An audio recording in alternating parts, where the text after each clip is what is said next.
ملے ہوئے حرفوں کو پڑھنا سیکھیے اور کون سا حرف کس حرف کے ساتھ مل کے کیا بنتا ہے. جیم اور اسی طرح کے حرفوں کی ملاوٹ.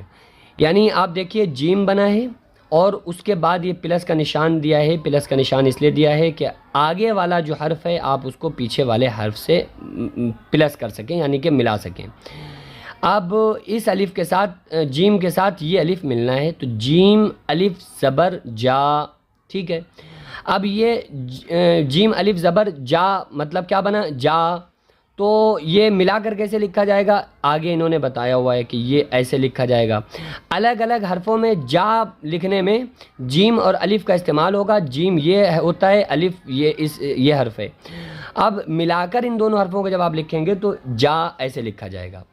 جین با زبر جب، جیم اس کے بعد با، تو جب یہ کیا بن گیا؟ جیم با زبر جب.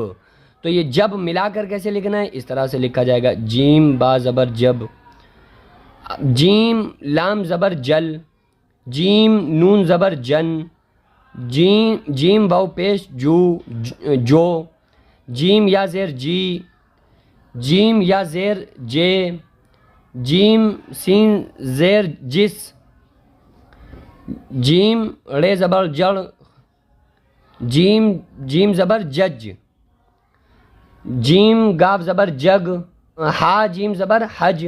پہلے آپ دیکھیے یہ ہا کا نشان ہے اور اس کے بعد یہ جیم ہے، تو ہا کو جیم کے ساتھ ملائیے، ہا جیم زبر حج. چے نون پیش چن، ہا قاف زبر حق، جیم واو پیش جو، جیم واو زبر جو، دال یا زیر دے، دال واو پیش دو، واو ہا زبر وہ، واو ہا پیش وہ، جیم رے زبر جڑ، ہا یا زبر ہے، الف مد زبر آ، میم ساکن عام، چے نون پیش چن، بے سین زبر بس،